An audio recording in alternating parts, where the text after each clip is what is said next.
ਸਾਰਿਆਂ ਨੂੰ ਪਿਆਰ ਭਰੀ ਜੈ ਮਸੀਹ ਦੀ। ਮੈਂ ਪਰਮੇਸ਼ਰ ਦਾ ਧੰਨਵਾਦ ਕਰਦਾ ਹਾਂ ਅੱਜ ਦਾ ਸੁੰਦਰ दिन दिखाया। आइए आद्य वचन बना लिए।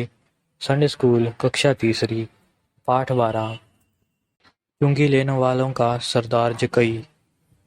क्या आपने अपनी कक्षा में कभी इस बात पर विचार किया है कि कुछ विद्यार्थी तो लंबे कद के होते हैं और कुछ नाटे कद के होते हैं। छोटे कद के विद्यार्थी सामने की बेंच पर बिठाए जाते हैं और लंबे कद के पीछे की बेंचों पर। यदि लंबे बच्चों को सामने बैठा दिया जाए तो छोटे कद के बच्चों को अध्यापक का चेहरा देखने और ब्लैक बोर्ड देखने में परेशानी हो सकती है। यरीहो में एक व्यक्ति रहा करता था जिसका नाम जकई था। वह कद का नाटा था। वह चुंगी लेने वालों का सरदार था और बेईमानी करके लोगों से काफी धन कमाया करता था। उसने यीशु के बारे में और उसके आश्चर्य कर्मों के बारे में सुन रखा था। उसने सुन रखा था कि यीशु ने बीमारों को अच्छा किया है, भीड़ को भोजन से तृप्त किया है और मृतकों को जीवित खड़ा किया है। उसके हृदय में इच्छा थी कि वह यीशु को देख सके।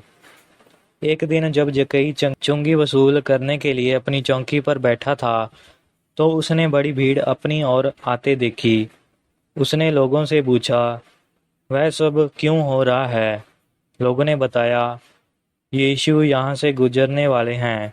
जकई सोचने लगा कि यही अच्छा मौका है कि वह यीशु के दर्शन कर ले। वह भीड़ की ओर दौड़ा और यीशु को देखने का प्रयत्न करने लगा, लेकिन देख ना पाया क्योंकि वह भीड़ में सबसे पीछे था और छोटे कद का होने के कारण लोगों के सिरों के ऊपर होकर देख नहीं सकता था। लोग उसके सामने धक्का मारते हुए आ जाते थे और उसे कोहनी मारकर एक किनारे धकेल देते थे।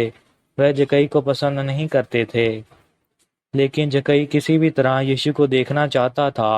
उसने एक योजना बनाई और खुशी से उछल गया। उसने सोचा, थोड़ी ही दूर एक गुल्लर का पेड़ है। यीशु उसी पेड़ के नीचे होकर गुजरेगा। मैं चढ़कर पेड़ पर बैठ जाता हूँ।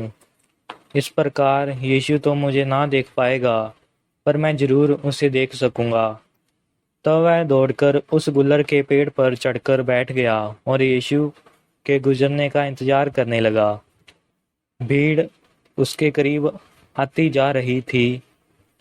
अब जकई पेड़ पर से नीचे की ओर झांकने लगा कि अच्छी तरह यीशु को देख सके। एकाएक यीशु पेड़ के नीचे रुक गए और ऊपर दृष्टि करके जकई को पेड़ की चोटी पर बैठे देखा। जकई ने सुना कि यीशु उसका नाम लेकर उसे पुकार रहे हैं, जकई जकई। उसे यकीन नहीं हो रहा था कि उसे नाम लेकर यीशु ने बुलाया है। उसने सोचा, कोई भी तो उसे नाम लेकर नहीं पुकारता है, फिर यीशु कैसे उसे पुकार सकते हैं? वह तो पहले उससे मिले भी नहीं हैं और उन्होंने उसे कभी देखा भी नहीं है। वह इतना आश्चर्यचकित था कि पेड़ से नीचे कूद पड़ने पर था।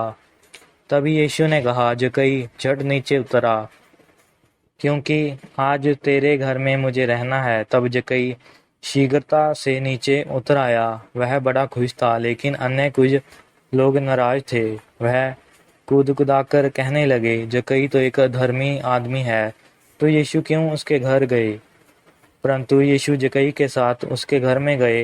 अचानक जकई उठ खड़ा हुआ और कहा, प्रभु यीशु, मैं बड़ा लालची और स्वार्थी रहा हूँ, बेईमानी से धन कमाता रहा हूँ, पर अब ऐसा नहीं करूँगा। नया मनुष्य बनूंगा, अपनी आधी संपत्ति कंगालों में बांट दूंगा और जिसका अन्याय से कुछ ले लिया है उसे चौगुना लौटा दूंगा। इस प्रकार जब जकई की भेंट यीशु से हुई तो वह बदल गया। हम लोग परमेश्वर की संतानें हैं।